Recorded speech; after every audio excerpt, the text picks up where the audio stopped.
Hello! Kumusta po kayo? Listeners Organist po. Hi! Salamat po. Welcome sa lahat ng mga subscribers. Ang topic po natin ngayon ay masamang epekto ng high blood, hypertension sa katawan ng isang tao. Ganun din po, ito po ay isang reaction video po tayo ngayon para sa mga vlogs ni Ka-Business Official. Ang napili ko pong bigyan ng reaction ulit ay si Kuya Bay Papaya, pangalawa na po ito. Dahil si Kuya Bay, nung nag-BP po ako sa kanila, mataas yung BP at na-warningan din po natin ng mga dapat baguhin, and salamat naman po at siya ay naipa-check up na po ni Ka-Business. Dinala po nila ito sa clinic, sa laboratory, pina-check yung kanyang dugo, yung IHE, ECG. Hintayin po natin yung resulta para malaman po natin kung ano yung dahilan kung bakit high blood si Kuya Bay Papaya. Well, para makarelate po kayo sa mga sinasabi ko, panoorin po ninyo ang vlog ni Ka-Business Official, Ka-Business Family, Papa Dins TV, at yung editor, Thinking Buddy. Ang topic po natin ngayon ay makakatulong sa mga katulad ni Kuya Bay. Sa lahat ng mga kababayan po natin sa mga panig ng mundo na high blood, para sa inyo po ito. Kailangan malaman po ninyo yung negative effect para masimulan nyo na po na magbagong buhay, yung mga lifestyle po na nakagawian na nakakapagdulot ng high blood ay unti-unti nyo na pong babaguhin. Magbabagong buhay po kayo. So, ano po yung 7 negatibong epekto ng high blood sa katawan ng tao? Number 1, cardiovascular disease. Ang cardio means yung puso po natin na siyang nagpapump ng blood. At yung vascular, yun naman po yung mga blood vessel na siyang dinadaluyan ng blood or dugo. Coronary artery disease. Okay po, ganun din po ng heart failure at stroke. Pagka sobrang taas po kasi ng pressure dun sa mismong ugat sa puso, pwedeng mag-develop po ng atherosclerosis or plaque build-up. Yung mismong loob po ng ugat na dinadaluyan ng dugo, pwedeng magkaroon po ng build-up po ng, sabi natin, cholesterol or sodium. Ayan, kapag ka dumami po yan, nagsara po yung daluyan ng dugo papunta sa puso, maaaring maatake sa puso. Kaya may mga nababalitaan po kayo, bigla na lang namamatay dahil sa heart attack. Kaya hindi lang po sa puso, pati na rin utak apektado. Yan, pag pumutok ang ugat sa utak, pwedeng magkaroon ng hemorrhage. Kailangan yan, ma-CT scan agad, makita kung hemorrhage ba talaga. At kailangan yan surgery. Pag lumagpas ang ilang oras at hindi po yan agad na operahan, maaaring ikamatay po niyan. Ganon din po, ang isang uri pa ng stroke ay yung pagbabara ng ugat sa utak dahil sa plaque build-up. Pwede ring magdulot po yun ng stroke. Now, tapos na po tayo sa puso at sa utak. Dito naman po tayo pumunta sa kidney or sa bato. Kaya ang kidney or bato po natin ay napakahalaga po yung ginagawa sa buong katawan. Siya ang nagre-regulate ng blood pressure. Ganon din po, siya ang sumasala ng dugo po natin at lahat ng dumi sa dugo ay pinifilter po ni kidney, inilalabas, iniihi po natin yan.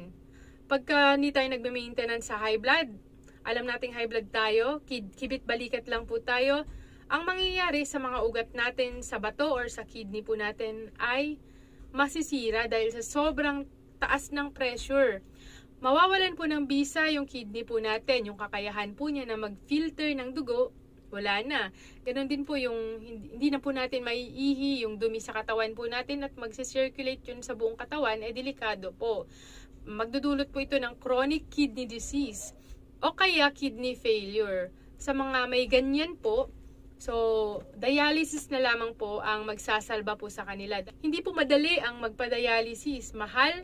Ganon din po, masyadong stressful. Kasi hindi naman po pwedeng hindi tayo magpa-dialysis kapag sira na yung kidney po natin. Kasi yung lason sa dugo hindi matatanggal, kaya napakahalaga ang dialysis pag hindi na nagwa-function yung ating kidney. Number 3, sa mata naman po, eye damage.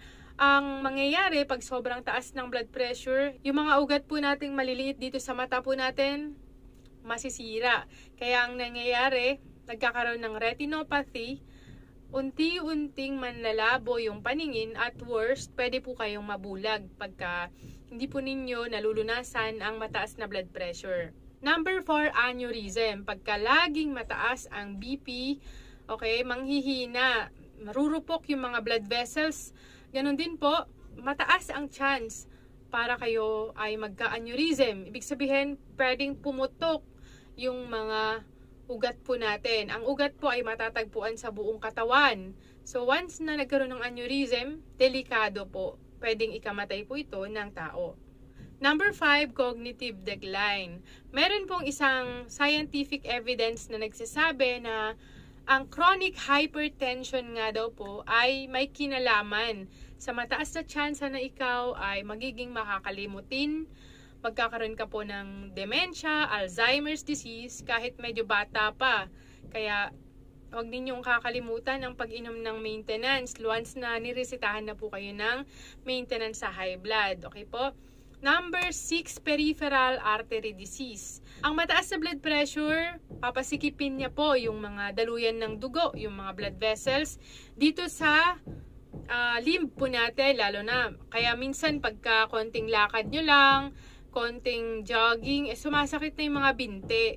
Lastly, number 7, complications po during pregnancy. So, ibig sabihin, pag high blood na po kayo at kayo nagbuntis, maaring mataas yung chance na magkaroon po ng komplikasyon sa nagbubuntis, ganun din po sa kanyang baby na ipapanganak pa lang. Napakadelikado ang nagbubuntis na mataas ang blood pressure. Pwedeng maging premature si baby pagka siya po ay pinanganak at mababa yung timbang. Kaya payo ko po sa lahat ng mga high blood, talagang i-maintain nyo po ng maayos ang inyong mga blood pressure. Once na kayo po ay nagme-maintenance at naging high blood, magpa-check up po kayo agad para maresetahan po kayo ng tamang gamot sa high blood kasi iba po yung gamot sa high blood ng nagbubuntis kaysa sa hindi buntis. Payo ko po sa lahat ng mga high blood nating kababayan, huwag ninyong kaliligtaan na mag-check ng blood pressure. May maintenance man kayo or wala pa, and then kapag nakita ninyo na mataas, lagi kayong magpapa-check up sa mga doktor. Huwag ninyong papabayaan yan. Huwag ninyong katatamaran yan para hindi po kayo magkaroon ng mga complication na sinabi ko po.